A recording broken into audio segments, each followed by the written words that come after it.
আমরা সকলে পড়ি আউযু বিল্লাহি মিনাশ শাইতানির রাজীম বিসমিল্লাহির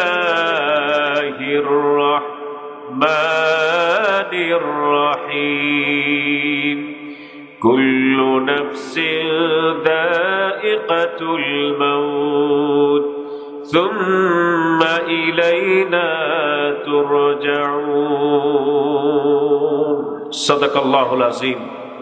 সম্মানিত উপস্থিতি, আল্লাহ পাক তিনি বলছেন প্রত্যেক প্রাণীকে মৃত্যু স্বাদ গ্রহণ করতে হবে। কোন সন্দেহ আছে? জোরে বলেন, সন্দেহ আছে? সুম্মা ইলাইনা তুরজাউন, অতঃপর তোমাদেরকে আমার কাছে রিটার্ন করতে হবে। কে বলেছেন? আল্লাহ। জোরে বলেন, কে বলেছেন? প্রিয় ভাই সব, এই সে কোরআনুল কারীম, যে কোরআন থেকে আপনাদের সামনে আমি আয়াতে কারিমা তেলাওয়াত করেছি, এই কোরআনের মধ্যে সব আছে কিনা বলেন? জোরে বলেন, সব আছে কিনা? এটা হচ্ছে এমন একখানা কিতাব, সেই কিতাবের মধ্যে মানুষ জান্নাতে যাওয়ার জন্য যত ফর্মুলা দরকার সমস্ত ফর্মুলা আছে। কোথায়? এই কোরআনে। জোরে বলেন, কোথায় আছে? এবং মানুষ জাহান্নাম থেকে বাঁচার জন্য কোন কোন কাজগুলো থেকে দূরে থাকা দরকার সবগুলো কথা আছে। কোথায়? জোরে বলেন, কোথায় আছে? রান্নাঘর থেকে শুরু করে সংসদ ভবন পর্যন্ত, সামাজিক জীবন, পারিবারিক জীবন, রাষ্ট্রীয় জীবন, অর্থনৈতিক জীবন, কেমনি কি করবে সমস্ত নীতিমালা আছে। কোথায়? জোরে বলতে হবে, আছে কোথায়? এই কোরআনকে অনুসরণ করে যারা চলবে তাদের কোনো দুঃখ থাকবে, কোনো কষ্ট থাকবে, থাকার কোনো কথা? আল্লাহ পাক তিনি বলেছেন ফামান ইত্তাবাআ হুদায়া ফালা ইয়াদিল্লু ওয়ালা ইয়াশকা। কোরআনকে যারা অনুসরণ করে চলবে, বাস্তব জীবনে যারা আমল করবে, ফালা ইয়াদিল্লু ওয়ালা ইয়াশকা, সে কখনো পথভ্রষ্ট হবে না, কখনো সে দুঃখ কষ্টে পতিত হবে না। কি অনুসরণ করলে? কোরআন। জোরে বলেন, কি অনুসরণ করলে? প্রিয় ভাইরা আমার, আল্লাহ পাক তিনি বলেছেন আলিফ লাম রা কিতাবুন আনজালনাহু ইলাইকা লিতুখরিজান নাসা মিনাদ যুলুমাতি ইলান নূর। আলিফ লাম রা কিতাবুন আনজালনাহু ইলাইকা, হে নবী আমি আপনার মধ্যে এমন একখানা কিতাব নাযিল করেছি, যে কিতাব মানুষকে জাগতিক অন্ধকার থেকে আলোর দিকে কোরআন তোমাদেরকে নিয়ে যাবে। কোরআনকে কেউ যদি ফলো করে, বাস্তব জীবনে কেউ যদি আমল করে, জাগতিক যত অন্ধকার আছে মানুষের তৈরি মতবাদ থেকে মানুষকে ছিনিয়ে এনে কোরআন থেকে একদম জান্নাতমুখী তারে করে দিবে। সুবহানাল্লাহ পড়েন। এই জন্য কোরআন নাই যেখানে ভেজাল আছে কিনা সেখানে, যে বলেন ভেজাল আছে কিনা সেখানে। আজকে আমাদের হৃদয়ের মধ্যে কোরআন না থাকার কারণে, আজকে আমাদের ঘরের মধ্যে কোরআন না থাকার কারণে, আজকে আমাদের দেশের মধ্যে কোরআন না থাকার কারণে শিক্ষা নীতির নামে যত রকম ইসলামিক নীতি আছে সবগুলো তারা পাশ করতেছে। যে বলা ঠিক কিনা? প্রিয় ভাইয়েরা আমার, আপনারা জানেন সারা বাংলাদেশ উত্তাল হয়ে গেছে ট্রান্সজেন্ডার নামে যে বিষয়টা বইয়ের মধ্যে পাঠ্য করা হয়েছে। এই রকম অনিসলামিক সিলেবাস যদি বইয়ের মধ্যে চলে, তাহলে নেক্সট প্রজন্ম তারা কোরআন থেকে দূরে সরে যাবে। সুতরাং ইন্নাল্লাহ আলা কুল্লি শাইইন কাদির, নিশ্চয়ই আল্লাহ সকল কিছু করার ক্ষমতা রাখেন, এটা এক হিসাব। কিন্তু এই যে ট্রান্সলেশন করা, ট্রান্সজেন্ডার করা, পরিবর্তন করা, ছেলে থেকে অপারেশন করার মাধ্যমে মেয়ে রূপান্তরিত করার অধিকার আল্লাহ পাক পৃথিবীর কাউকে দেয় নাই। ঠিক কিনা বলেন? এই বিষয়গুলোকে যারা সমর্থন করবে বুঝতে হবে তারা কোরআনের সাথে তামাশা করছে। ঠিক কিনা বলেন? তারা কার সাথে তামাশা করছে? আলহামদুলিল্লাহ, ব্রাক ইউনিভার্সিটির একজন লেকচারার আসিফ মাহতাব সাহেব এই বিষয়টাকে তিনি উত্থাপন করেছেন যে পৃষ্ঠার মধ্যে আপনার শরীফ থেকে শরীফা হয়েছে, সেটাকে তিনি জাতির সামনে স্পষ্ট করে দিয়েছেন।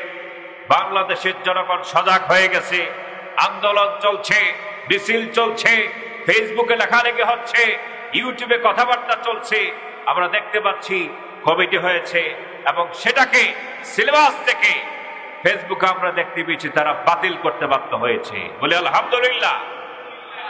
বাংলাদেশের মুসলমান নর নারীদের বিজয় হয়েছে, ঠিক কিনা বলেন?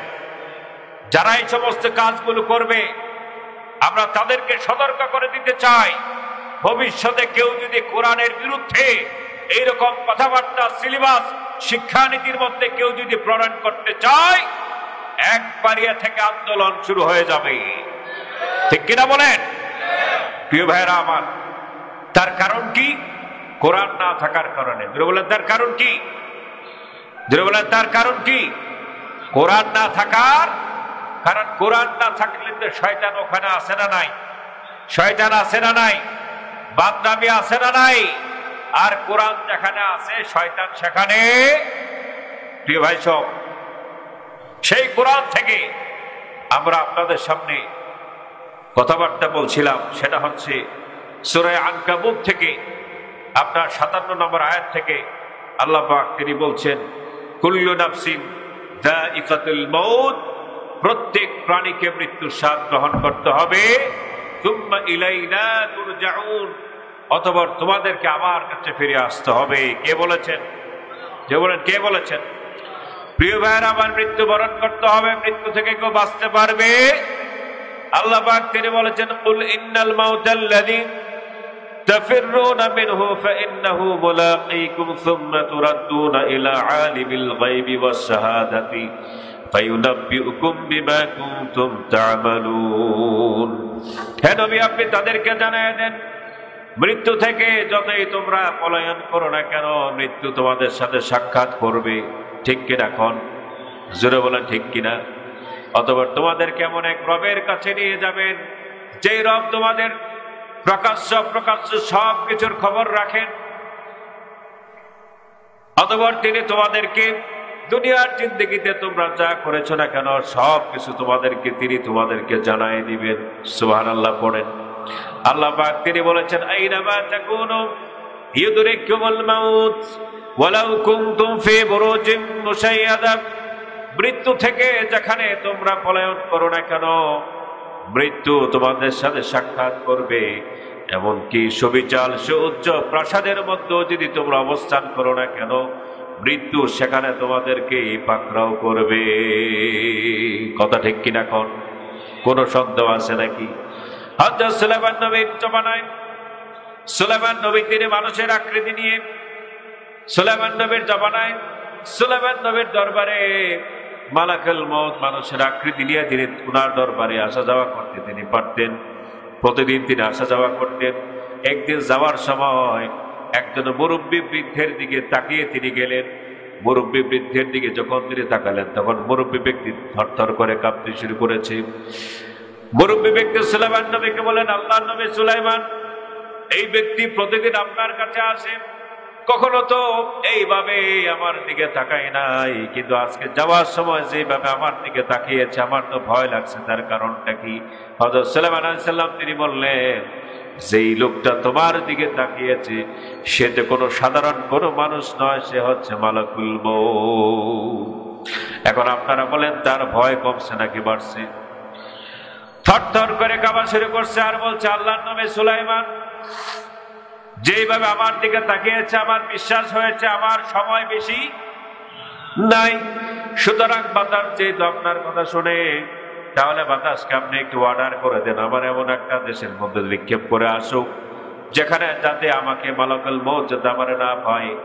হযরত সুলাইমান আলাইহিস সালাম তার কথার পরিপ্রেক্ষিতে বাতাসকে হুকুম করলেন, বাতাস রে, এই মুরব্বী ব্যক্তি যেখানে যেতে চায় সেখানে তাকে নিক্ষেপ করে আসো।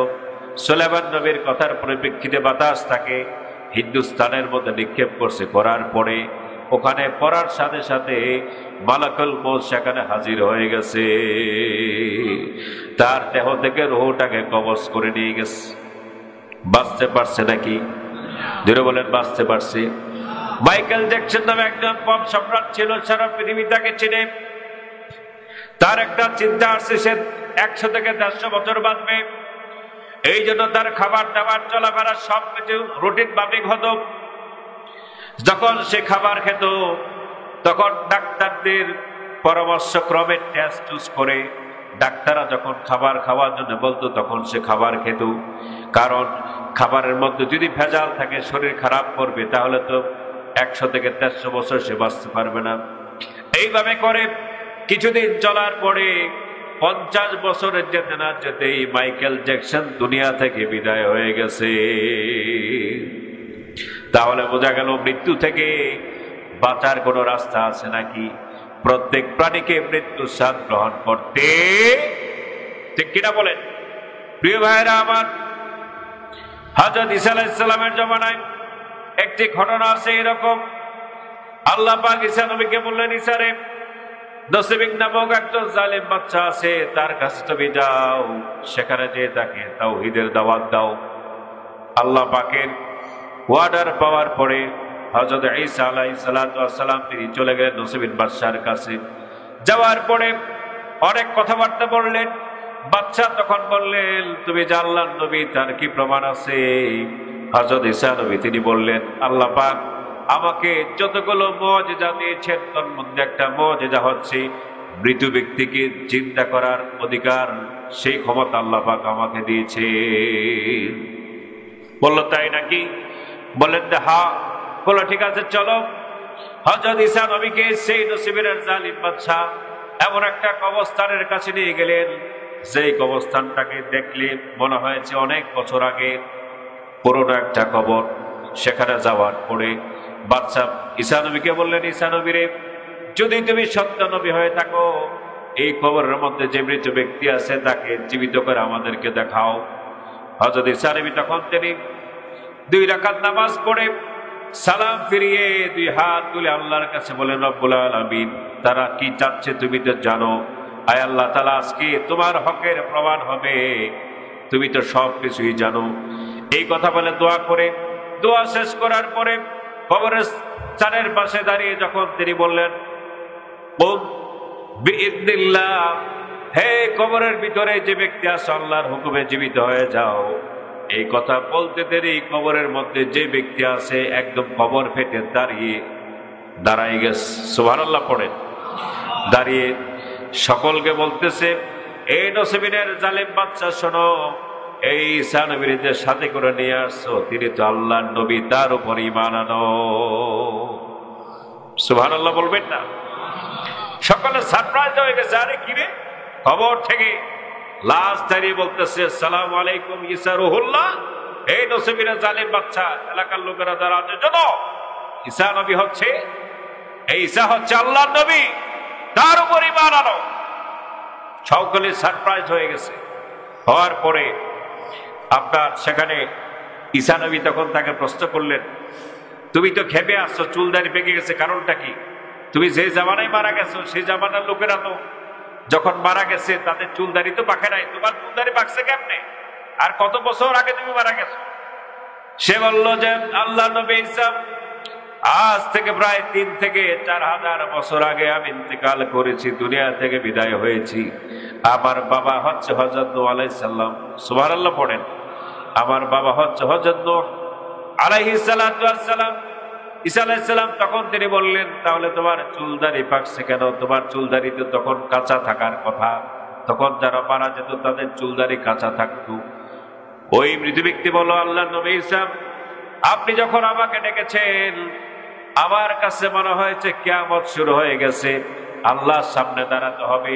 এই ভয়ে, এই টেনশনে সমস্ত কাঁচা পাকা চুলদারিগুলো সবগুলো টেনশনের কারণে সবগুলো পেকে গেছে।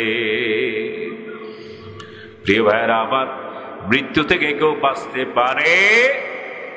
এখন প্রশ্ন হতে পারে, মৃত্যুর বিষয়টা কি? মৃত্যুর 2টা অপশন থাকে, একটা হচ্ছে ভালো মৃত্যু, আর একটা হচ্ছে খারাপ মৃত্যু। যারা 5 ওয়াক্ত নামাজ পড়বে, রোজা রাখবে, হজ করবে, যাকাত দিবে, স্ত্রীকে পর্দার মধ্যে রাখবে, নিজে পর্দার মধ্যে থাকবে, 5 ওয়াক্ত নামাজ জামাতের সাথে আদায় করবে, হককে গ্রহণ করবে, হারামকে ছেড়ে দিবে। এরকম ব্যক্তিরা যখন মৃত্যুবরণ করবে, আল্লাহ পাক তাদেরকে রিসিভ করার জন্য ফেরেশতাদের একটা বাহিনী তিনি পাঠিয়ে দিবে। আল্লাহ পাক তাদের ব্যাপারে তিনি বলছেন, ইন্নাল্লাযীনা ক্বালু রাব্বুনাল্লাহু সুম্মা ইসতাকামু তাতানাজ্জালু আলাইহিমুল মালায়েকা আল্লা তাখাফু ওয়া লা তাহজানু ওয়া আবশিরু বিল জান্নাতিল্লাতী কুনতুম তুআদুন। বলেন আল্লাহু আকবার। ইন্নাল্লাযীনা ক্বালু রাব্বুনাল্লাহ, নিশ্চয় যারা বলবে আল্লাহ আমার রব, তিনি আবার সব। তাতানাজ্জালু আলাইহিমুল মালায়েকা, ওদের মৃত্যুর সময় যখন হয়ে যাবে আল্লাহ পাক তাদেরকে রিসিভ করে নেওয়ার জন্য ফেরেশতাদের একটা বাহিনী তার ঘরের মধ্যে পাঠিয়ে দিবেন। বলেন আল্লাহু আকবার। বলবে আল্লাহ তাখাফু ওয়া লা তাহজানু, আল্লাহর বান্দা বান্দি তোমাদের কোনো ভয় নাই, তোমাদের কোনো চিন্তা নাই। ওয়া আবশিরু বিল জান্নাতিল্লাতী কুনতুম তুআদুন, এই দেখো জান্নাত, যে জান্নাতের ওয়াদা তোমাদের রব তোমাদেরকে দিয়েছিলেন। এক পাশে জান্নাতের ছবি তুলে ধরবে, আরেক পাশে জাহান্নামের ছবি তুলে ধরবে। ফেরেশতারা মুমিন বান্দা বান্দীদেরকে বলবে, এই দেখো জাহান্নাম, এই জাহান্নামটা তোমার মালিকানার মধ্যে ছিল, কিন্তু তুমি তোমার কর্মের মাধ্যমে, তুমি তোমার আমলের মাধ্যমে, তুমি তোমার কাজের মাধ্যমে, তুমি তোমার নেক কাজের মাধ্যমে তুমি তোমার রবকে এমন খুশি করেছো, এই জাহান্নামের পরিবর্তে এই সুন্দর জান্নাতের মালিক আল্লাহ পাক তোমারে বানায়া দিছে। বলেন আল্লাহু আকবার। ওই মুমিন পুরুষ এবং নারী জান্নাতের দিকে তাকিয়ে থাকবে, আর ওই দিকে শরীর থেকে মালাকুল মউত তার রূহটাকে কবজ করে নিয়ে যাবে, টের পাবে না। সুবহানাল্লাহ বলবেন না? আল্লাহ পাক যে সমস্ত ফেরেশতারা রূহটা কবজ করে নিয়ে যাবে তাদের কসম খেয়ে বলতেছেন, ওয়ান্নাসিকাতি নাশতাও ওয়াসসাবিহাতি সাবহান ফাসসাবিকাতি সাবকা ফালমুদাব্বিরাতি আমরা। বলেন আল্লাহু আকবার। কসম সেই সমস্ত ফেরেশতাদের যারা রূহটা কবজ করার কাজে নিয়োজিত থাকে। আল্লাহ পাক কসম খাচ্ছেন, তিনি কসম সেই সমস্ত ফেরেশতাদের যারা রূহটাকে কবজ করে স্লোগান দিতে দিতে মিছিল করতে করতে ইল্লিন নামক স্থানের দিকে তারা নিয়ে যায়। সুবহানাল্লাহ পড়েন। কোথায় নিয়ে যায়? ইল্লিন নামক স্থানে নিয়ে যায়। ফেরেশতারা রূহটা কবজ করে সুগন্ধিযুক্ত কাপড় দিয়ে সুন্দর করে তার রূহটাকে প্যাকেটিং করে ফেরেশতারা মিছিল করতে করতে আসমানের দিকে চলে যায়। ফাসসাবিকাতি সাবকা, যারা সাঁতার কাটে, অর্থাৎ রূহটা কবজ করার পরে যারা আকাশের দিকে নিয়ে যায়, ইল্লিন নামক স্থানের দিকে নিয়ে যায়, আল্লাহ পাক তাদের কসমকে তিনি বলতেছেন, তারা স্লোগান দিতে দিতে প্রথম আসমানের দিকে চলে যায়। বলে, আব্দুর রহিম জান্নাতি, আব্দুল করিম জান্নাতি, রহিমা বেগম জান্নাতি, কুলসুম বেগম জান্নাতি। এই পৃথিবীর মধ্যে যখন নেতা আসে, নেত্রী আসে, এমপি আসে, মন্ত্রী আসে, প্রধানমন্ত্রী যখন আসে, প্রেসিডেন্ট যখন আসে, তখন আমাদের লোকেরা স্লোগান দেয় কিনা? কখন জোরে বলে স্লোগান দেয় কিনা বলেন? মাওলানা সাহেব যখন আসে, মুফতি সাহেব যখন আসে, ইমাম সাহেব যখন আসে, তখন মুসল্লিরা তাদেরকে রিসিভ করার জন্য স্লোগান দেয় কিনা বলেন? জোরে বলেন দেয় কিনা?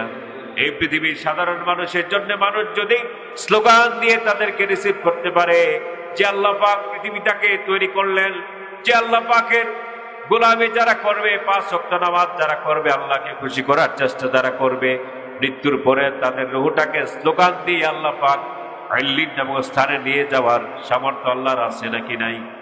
আল্লাহ পারেন কি পারেন না? সুবহানাল্লাহ পড়েন। ফেরেশতারা স্লোগান দিতে চলে যাবে প্রথম আসমানে, স্লোগান দিতে থাকবে প্রথম আসমানে। ফেরেশতা বলবে, কার স্লোগান দাও? ফেরেশতারা বলবে, আব্দুর রহিমের স্লোগান দিচ্ছি, কারণ সে তো জান্নাতি মানুষ। আল্লাহ পাক তিনি অর্ডার করেছেন আসমানের দরজা খুলে দেওয়ার জন্য, তোমরা খুলে দাও। প্রথম আসমানে ফেরেশতারা বলবে, আল্লাহ কি হুকুম করছে নাকি? আল্লাহর পারমিশন আছে নাকি? ফেরেশতারা বলবে আল্লাহর পারমিশন আছে, সে জান্নাতি, দরজা খুলে দাও। ফেরেশতারা যখন এই কথা বলবে, প্রথম আসমানের ফেরেশতারা আসমানের দরজা খুলে দিবে, দ্বিতীয় আসমানে যাবে একই কথা বলবে, তারা দরজা খুলে দিবে, তৃতীয় আসমানে যাবে একই কথা বলবে, দরজা খুলে দিবে, চতুর্থ আসমানে যাবে একই কথা বলবে, দরজা খুলে দিবে, পঞ্চম আসমানে যাবে একই কথা বলবে, দরজা খুলে দিবে, ষষ্ঠ আসমানে যাবে একই কথা বলবে, দরজা খুলে দিবে, সপ্তম আসমানে যখন যাবে একই কথা বলবে, দরজা খুলে দিবে। সপ্তম আসমানের পরে সুরক্ষিত একটি স্থানের নাম হচ্ছে ইল্লিন। যারা নামাজি, যারা আল্লাহওয়ালা, যারা জিকির আজকার করনেওয়ালা, যারা নাকি আল্লাহকে ভালোবাসে, নবীকে ভালোবাসে, পর্দা পশিদা করে সুন্দর করে জীবনটা যারা করে, তাদের রুহটাকে ইল্লিন নামক স্থানে ফেরেশতারা সাদর সম্ভাষণের সাথে, রেসপেক্টেশনের সাথে তাদের রুহটা, তাদের আমলনামাকে সেখানে রেখে তারা আবার চলে আসে। আর ওইদিকে পৃথিবীতে তার দেহটা পরে থাকে। গোসল টোসল দেওয়ার পরে, পুরুষ হলে 3টা কাপড় দিয়ে তাকে গোসলের পরে পোশাক পরানো হয়, মহিলা হলে 5টা কাপড়ের মাধ্যমে তাকে যখন জানাজার নামাজ পড়াবার জন্য যখন তাকে নিয়ে যায়, জানাজার নামাজ তাকে পড়ানো হয়। পড়ানোর পরে তাকে কোথায় রেখে আসে? জোরে বলেন কোথায়? কবরস্থানে রাখার সাথে সাথে 40 কদম আসতে না আসতে সাথে সাথে 2জন ফেরেশতা তার কবরের মধ্যে ঢুকে যাবে। কয়জন ফেরেশতা? জোরে বলেন কয়জন? 2জন ফেরেশতা ঢুকে যাবে। যাওয়ার পরে তাকে 3টা প্রশ্ন করবে। কয়টা? জোরে বলেন কয়টা? 3টা প্রশ্ন করবে। তোমার রবকে, তোমার ধর্মের নাম কি, আর তোমার নবীকে? যে আল্লাহওয়ালা, যে নামাজি, যে মহিলা পর্দা পর্দা করে চলেছে, নামাজ পড়েছে, স্বামীর খেদমত করেছে, সেবা করেছে, ফেরেশতারা যখন প্রথম প্রশ্নটা করবে তোমার রবের নাম কি, সাথে সাথে প্রশ্নের জবাব দিয়ে ফেলবে আমার রব হচ্ছে আল্লাহ তাআলা। বলেন নারে তাকবীর। আল কোরআনের আলো, আল হাদিসের আলো, কোরআন ছাড়া অন্য কিছু, কোরআন ছাড়া অন্য কিছু। নারে তাকবীর। প্রিয় ভাইরা, আমার প্রশ্নের জবাব দিয়ে ফেলবে আমার রবকে। দ্বিতীয় প্রশ্ন করবে তোমার ধর্মের নাম কি, সে বলবে আমার ধর্মের নাম হচ্ছে। তৃতীয় প্রশ্ন করবে তোমার নবীকে, সে বলবে আমার নবী হচ্ছে মুহাম্মদুর রাসূলুল্লাহ সাল্লাল্লাহু আলাইহি ওয়াসাল্লাম। প্রশ্নের জবাব দেওয়ার পরে আল্লাহ তাআলা গায়েব থেকে আওয়াজ করে বলবেন আনসাদাকা আব্দি, আমার এই বান্দা বান্দি যা বলেছে সত্য বলেছে, প্রশ্নের উত্তর তারা সঠিক দিয়ে ফেলেছে। সুতরাং এখন তোমরা কাজ করো, তার কবরের মধ্যে জান্নাতের বিছানা বিছিয়ে দাও, আর তার শরীরের মধ্যে জান্নাতের পোশাক তোমরা পরায়া দাও। ইলামা মাদ্দা বাসারিহি, আর চোখের দৃষ্টি যতদূর যায় কবরটাকে প্রশস্ত করে দাও। তারপরে বলা হবে জান্নাত থেকে একটা দরজা খুলে দাও, যাতে করে জান্নাত থেকে এসি বাতাস এবং কবরের মধ্যে সুঘ্রাণ যাতে আসতে পারে। জান্নাত থেকে দরজা খুলে দিবে, এসি বাতাস আসা শুরু হবে কবরের মধ্যে, আর ওইদিকে সুঘ্রাণ আসতে থাকবে। ফেরেশতারা তখন বলবে আল্লাহর বান্দা বান্দি ঘুমিয়ে যাও, নাম কাউনামাতিল উরুস, নতুন জামাই বাসর রাতে যাওয়ার পরে যেমন একটা ঘুম দেয়, তুমি এই রকম করে কবরের মধ্যে তুমি ঘুমিয়ে যাও। এক ঘুম দিবে ইলা ইয়াউমিল কিয়ামা, কিয়ামত হয়ে যাবে। বলেন আল্লাহু আকবার। কি হয়ে যাবে? এই হাদিসটা যখন আমি পড়লাম, পড়ার পরে চিন্তা করতে লাগলাম কেমনে কিয়ামত হয়, এক ঘুমে কেমনে কিয়ামত হয়। আমি যখন কসবা ব্রাহ্মণবাড়িয়া জেলার কসবা থানার আড়াইবাড়ি কামিল মাদ্রাসায় যখন আমি চাকরি করি, আপনারা অনেকেই চিনেন, এই আপনাদের এলাকার মধ্যে আড়াইবাড়ির দরবারে অনেক মুরিদান আছে, আছে কিনা বলেন? আমি সে আড়াইবাড়ির দরবারের ভাগিনা গোলাম সরওয়ার সাইদি সাহেব, তিনি ছিলেন আমার মামা। আমি বরুড়াতে ওনার সাথে কতগুলো মাহফিল অ্যাটেন্ড করেছিলাম। তিনি দুনিয়াতে নাই, আল্লাহ পাক বিশ্ববজরের কবরটাকে জান্নাতের উচ্চ মাকাম দান করে দেখ বলি আমি। কালকে তো আড়াইবাড়ির দরবারের মাহফিল, অনেক কিন্তু জানেন, কালকে আড়াইবাড়ি দরবারে বার্ষিক সালাসা মাহফিল আপনাদের প্রত্যেকের দাওয়াত, আপনারা যাবেন। তারপরে আমি যখন হাদিসটা পড়লাম, পড়ার পরে ওই মাদ্রাসায় চাকরি করাকালীন সময় রমজান মাসে সেহরি খেয়ে ফজরের নামাজ আদায় করে কোরআন তেলাওয়াত করে যখন আমি ঘুমিয়েছি, ঘুম থেকে ওঠার পরে ঘড়ির দিকে তাকায় দেখি আপনার 12টা বাজে। বলেন কয়টা বাজে? 12টা বাজে। 12টা বাজে যখন সময়টা আমি দেখলাম, দেখার পরে আশ্চর্য হয়ে গেছে। আরে মাত্র ঘুমাইলাম, ঘুম থেকে ওঠার পরে দেখি 12টা বাজে। তখন আমার সেই হাদিসের বিষয়টা আমার মনে পড়ে গেছে এবং সেই বিষয়টা আমার সমাধান হয়ে গেছে। এইভাবে এই দুনিয়াতে যদি আমাদের কাছে এরকম মনে হয় ফজরের পরে আমরা ঘুমাইছি, ঘুম থেকে ওঠার পরে যদি 12টা থেকে 12:30 বাজতে পারে, যদি আমাদের কাছে একটু সামান্য সময় মনে হতে পারে, কবরের মধ্যে যে সমস্ত মুমিন মুমিনাত যখন তারা একটা ঘুম দিবে, ঘুম থেকে ওঠার পরে তারা দেখবে কিয়ামত শুরু হয়ে গেছে। কি শুরু হয়ে গেছে? কিয়ামত হয়ে গেছে। আর তারা বলতে থাকবে, ইয়া ওয়াইলানা মান বা'আথানা মিন মারকাদিনা, হায় আফসোস আমার এই সুন্দর আরামের ঘুম থেকে কে আমাকে জাগ্রত করলো। আল্লাহ পাক তখন তিনি বলবেন, হাযা মা ওয়া'দার রহমান, তোমাকে ঘুম থেকে জাগ্রত করানো এটা হচ্ছে তোমার রবের ওয়াদা। বিচারাতের হবে, তোমাদেরকে জান্নাত দিবে, এটা হচ্ছে তোমাদের রবের ওয়াদা। ওয়া সাদাকাল মুরসালুন, আর নবী রাসূলুল্লাহ তারা যা বলেছেন সব সত্য বলেছেন। সুবহানাল্লাহ বলেন। প্রিয় ভাইরা আমার,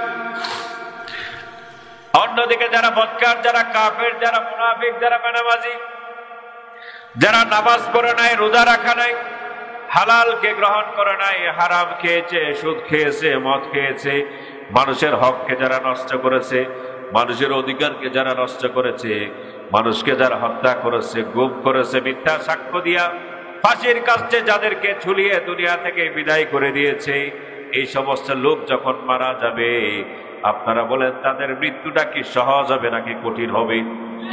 জোরে বলেন, সহজ হবে নাকি কঠিন হবে? তাদের মৃত্যুর সময় যখন হয়ে যাবে, ফেরেশতারা তাদের কাছে যখন আসবে, আসার পরে জান্নাতের ছবিটা এক পাশে তুলে ধরবে, জাহান্নামের ছবিটা এক পাশে তুলে ধরবে। জান্নাতের ছবিটা যখন তার চোখের সামনে তুলে ধরবে, জান্নাতের দিকে তাকিয়ে থাকবে। ফেরেশতারা তখন তাকে বলবে, আল্লাহর বান্দা বান্দি, এই জান্নাতের মালিক তুমি ছিলা, কিন্তু তুমি তোমার কর্মের মাধ্যমে, বদ কাজের মাধ্যমে, গুনাহের মাধ্যমে, চুরির মাধ্যমে, ডাকাতির মাধ্যমে, জিনার মাধ্যমে, গুমের মাধ্যমে, মিথ্যা সাক্ষীর মাধ্যমে, মিথ্যা অপবাদের মাধ্যমে, পরের সম্পদ আত্মসাৎ করার মাধ্যমে, তুমি তোমার কর্মের মাধ্যমে এই সুন্দর জান্নাতটাকে তুমি বদল করে দিয়েছো। এই জাহান্নামের মালিক তুমি নিজে হয়ে গেছো। জাহান্নামের ছবি যখন দেখবে, দেখার পরে তার শরীরে কম্পন শুরু হয়ে যাবে, মৃত্যুবরণ করতে যাবে না।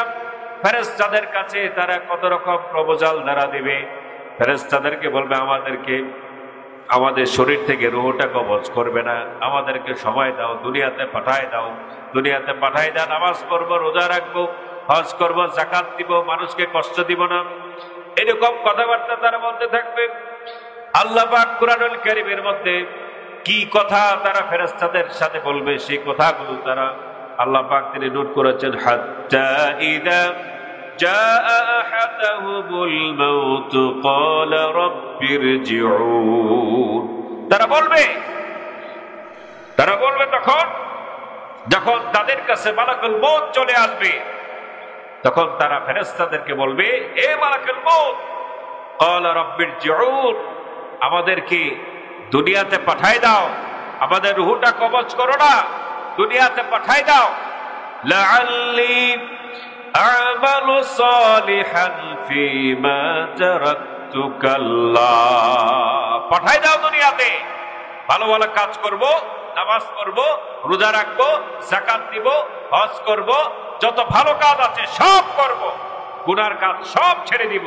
আল্লাহ পাক তিনি বলেন, ইন্নাহা কালিমাতুন হুয়া কাইলুহা, না না, তাদেরকে দুনিয়াতে পাঠাইলো, তারা আগের মতোই অন্যায় কাজ করবে, মিথ্যা বলবে, সুদ খাবে, জিনা করবে, ব্যভিচার করবে, মানুষকে গুম করবে, হত্যা করবে, মিথ্যা সাক্ষ্য দিয়ে ফাঁসির কাস্টে তাদেরকে ঝুলিয়ে মারবে।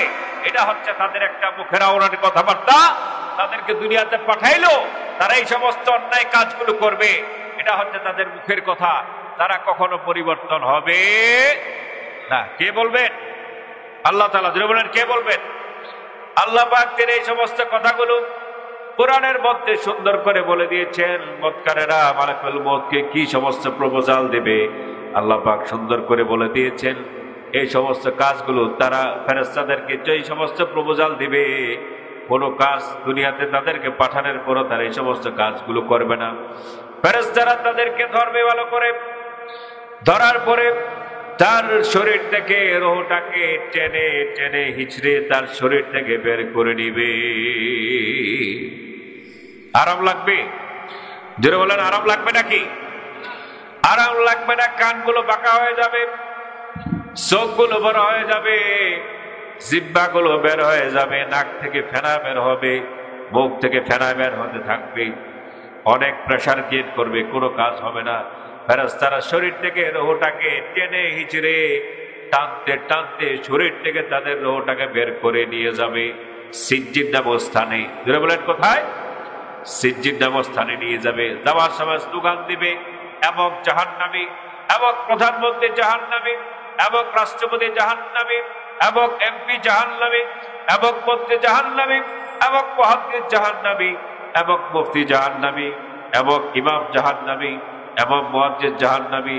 তারা স্লোগান দিতে দিতে তাদের রূহটাকে নিয়ে যাবে সিজ্জিদ নামক স্থানে। ধরে বলেন কোথায়? সিজ্জিদ হচ্ছে 7 জমিনের নিচে নোংরা একটি জায়গা। সেই জায়গার মধ্যে তার রূহটা তার আমলনামাকে সেখানে ফেরেশতারা রেখে আসবে। নাউজুবিল্লাহ বলবেন না? 6 দিন পরে নখ খসে যাবে, 9 দিন পরে চুল, কবর গৃহের সামান নিতে কইর না কেউ ভুল। কবর জায়গা ভালো নয়, কবর জায়গা ভালো নয়, কবর জায়গা ভালো নয়।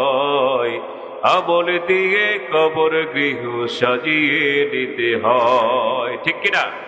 পারেন না? করেন আমার সাথে। 6 দিন পরে নখ খসে যাবে, 9 দিন পরে চুল, কবর গৃহের সামান নিতে কইর না কেউ ভুল। কবর জায়গা ভালো নয়, কবর জায়গা ভালো নয়, কবর জায়গা ভালো নয়। আমল দিয়ে কবর গৃহ সাজিয়ে নিতে হয়, আমল দিয়ে কবর গৃহ সাজিয়ে নিতে হয়। 17 দিন পেট ফেটে শেষ পোকার খাদ্য হবে, 60 দিন পরে গোশ থাকবে না, কঙ্কাল পরে রবে। 17 দিন পেট ফেটে শেষ পোকার খাদ্য হবে, 60 দিন পরে গোশ থাকবে না, কঙ্কাল পরে রবে। 90 দিনে হাড় গলি সব, 90 দিনে হাড় গলি সব আলাদা হয়ে রয়। কবর জায়গা ভালো নয়, কবর জায়গা ভালো নয়, কবর জায়গা ভালো নয়। আমল দিয়ে কবর গৃহ সাজিয়ে নিতে হয়, আমল দিয়ে কবর গৃহ সাজিয়ে নিতে হয়। দেহের চেয়ে অহব বড়, লোভ লালসার পাহাড়, হিংসায় জলে বিবেক হলো নফসের কালো আহার। দেহের চেয়ে অহম বড়, লোভ লালসার পাহাড়, হিংসায় জলে বিবেক হলো নফসের কালো পাহাড়। আমার কারণ সব হারিয়ে, আমার কারণ সব হারিয়ে পরিণতি পরিচয়। কবর জায়গা ভালো নয়, কবর জায়গা ভালো নয়, কবর জায়গা ভালো নয়। আমল দিয়ে কবর গৃহ সাজিয়ে নিতে হয়, আমল দিয়ে কবর গৃহ সাজিয়ে নিতে হয়। ঠিক কিনা বলেন প্রিয় ভাইয়েরা আমার? তারপরে বৎকার ব্যক্তির শরীর থেকে যখন রূহটা কবজ করে সিজ্জিদ নামক স্থানে নিয়ে যাবে, নেওয়ার পরে ওইদিকে তাকে গোসল টোসল দেওয়া হবে, জানাজার নামাজ পড়ে যখন তাকে কবরের মধ্যে শোয়ানো হবে, কয়জন ফেরেশতা আসবে? জোরে বলেন কয়জন? 2 জন ফেরেশতা আসবে। আসার পরে প্রশ্ন করবে কয়টা? জোরে বলেন কয়টা প্রশ্ন করবে? 3টা প্রশ্ন করবে। প্রথম প্রশ্ন করবে তোমার রবকে, দ্বিতীয় প্রশ্ন করবে তোমার ধর্মের নাম কি, তৃতীয় প্রশ্ন করবে তোমার নবীকে। 3টা প্রশ্ন করার সাথে সাথে সে উত্তরে বলবে আমি কিছুই জানি না। আল্লাহ রাব্বুল আলামিন আমেরিকার প্রেসিডেন্টকে ডাকবেন। ডাকার পরে যখন জিজ্ঞেস করবেন, ইনিবিনে কথা বলার জন্য চেষ্টা করবে, তখন হাত তখন সাক্ষী দিবে, জবান তখন সাক্ষী দিবে, পা তখন সাক্ষী দিবে। আল্লাহ পাক তখন তিনি বলবেন, ওই যে জান্নাত দেখা যায়, জাহান্নাম দেখা যায়, তুমি যে আকাম করেছো, জান্নাতে যাওয়ার তুমি উপযুক্ত নয়, কারণ তোমার তো ঈমান নাই, এমনিতে তুমি জাহান্নামী। জাহান্নামকে যখন দেখায় দিবেন, আল্লাহ পাক ফেরেশতাদেরকে বলবেন, এই বেয়াদবটাকে টেনে হিঁচড়ে জাহান্নামের দিকে নিক্ষেপ করে আসো। ফেরেশতারা তাকে টেনে হিঁচড়ে জাহান্নামে নিয়ে যাবে। তারপরে প্রেসিডেন্টকে ডাকবেন, প্রেসিডেন্ট তুমি আসো, তোমাকে প্রেসিডেন্টের চেয়ারে আমি বসিয়েছিলাম। দেশের এই ক্রান্তি লগ্নে 20, 22, 25টা বছর দেশের এই ক্রান্তি লগ্নে চলতেছিল, তোমার ভূমিকা কি ছিল? তুমি নীরব ছিলা। কত দেশের মানুষ কতভাবে গুম হয়েছে, নির্যাতিত হয়েছে, কত মায়ের মুখ খালি হয়েছে, কত মানুষকে মিথ্যা সাক্ষ্যের মাধ্যমে ফাঁসির কাছে ঝুলিয়েছে, দুনিয়া থেকে বিদায় হয়েছে। কারো হাত নাই, কারো পা নাই, কারো চোখ নাই। এইভাবে করে 20 থেকে 25টা বছর দেশের মধ্যে যখন নির্যাতন চলছিল, তুমি তখন প্রেসিডেন্ট ছিলা। দেশের কাজে তুমি আসো নাই, তোমার কোনো ভূমিকা ছিল না। তুমি আমার সামনে জবাব দাও। প্রেসিডেন্টের তখন কোনো জবাব থাকবে না। এনিয়ে বেরিয়ে আল্লাহর সামনে যখন কথা বলতে যাবে, আল্লাহ পাক তখন জবানকে বন্ধ করে দিবেন। হাত তখন সাক্ষী দিবে, পা তখন সাক্ষী দিবে, শরীরের প্রত্যেকটা অঙ্গ প্রত্যঙ্গ আল্লাহর কাছে সাক্ষী দিবে। আল্লাহ পাক তখন তিনি তাকে বলবেন, যে আকাম করছো, যে অন্যায় করেছো, জান্নাতে যাওয়ার উপযুক্ত তুমি না। ওই যে সোজা জাহান্নামটা দেখা যায়, জাহান্নামে চলে যাও।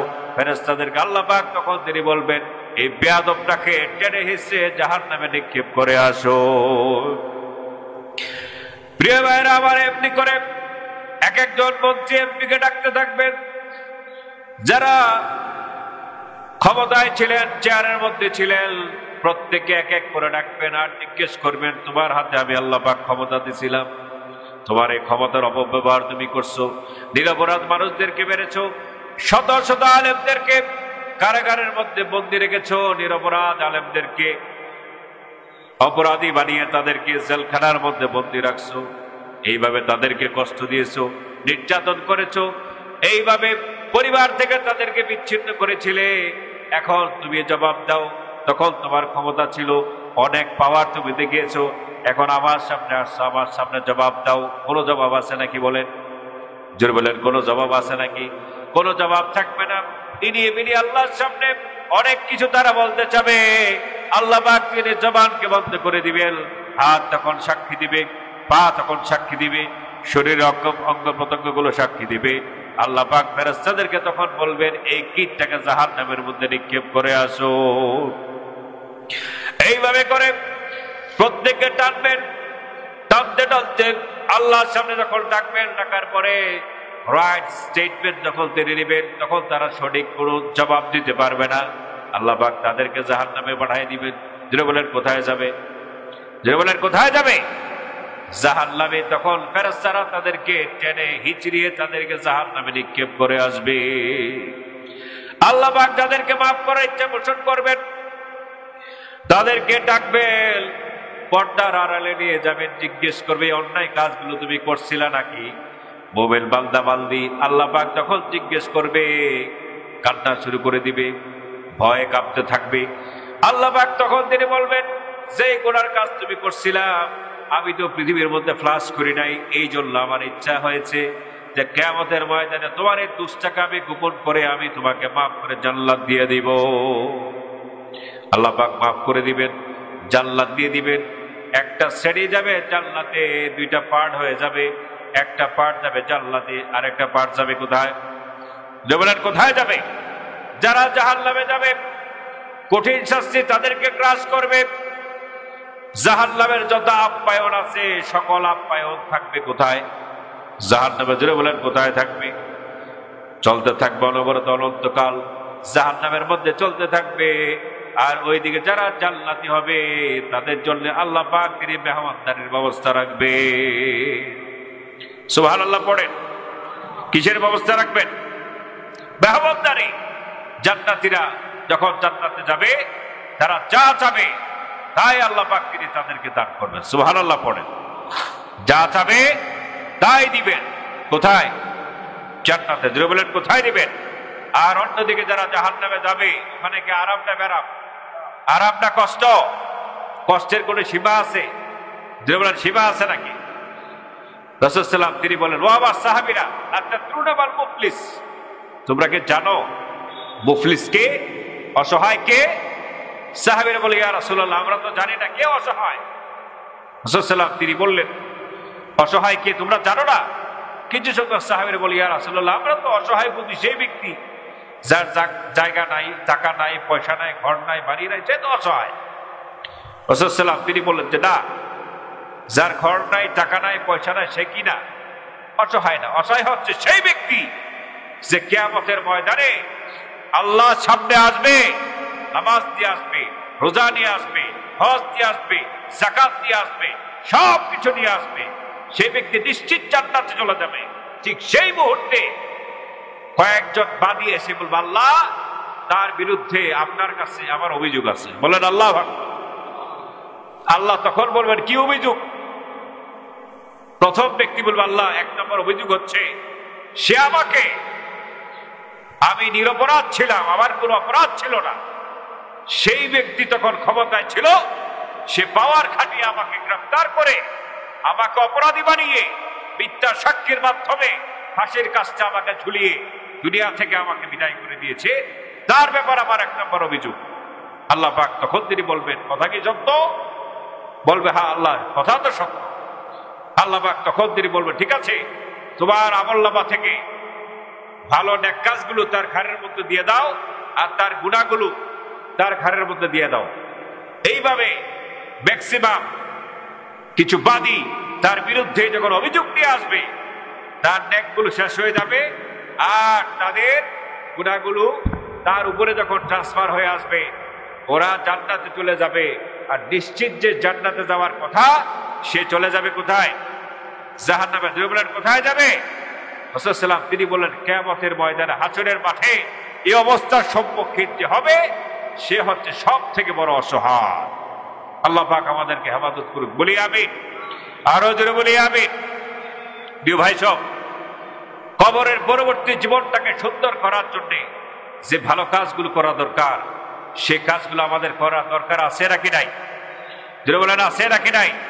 যে কাজগুলো করলে পরে জান্নাতে যাওয়া যাবে, আর যে কাজগুলো থেকে বাঁচলে পরে জাহান্নাম থেকে বাঁচা যাবে, সেই কাজগুলো আমরা বেশি বেশি করব।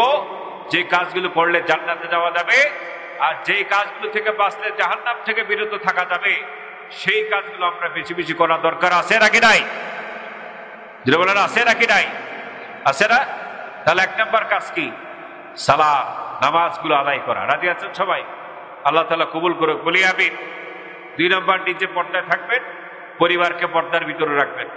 3 নম্বর, কোরআন তেলাওয়াত করবেন বেশি বেশি। কি তেলাওয়াত? যেটা বলেন কি তেলাওয়াত? কোরআন তেলাওয়াত যত বেশি করবেন, সিনা তত প্রশস্ত হয়ে যাবে। সুবহানাল্লাহ। সিনা কি হবে? মুখের জড়তা কাটবে, সিনা প্রশস্ত হবে, শান্তি। You have to feel peaceful in your heart. অন্তরের মধ্যে প্রশান্তি ফিল করবেন যত বেশি কোরআন তেলাওয়াত করবেন, যত বেশি জিকির আজকার করবেন। সুবহানাল্লাহ পড়েন। রাজি আছেন সবাই? আর যত প্রকার গুনার কাজ আছে ছাড়তে হবে। রাজি আছেন?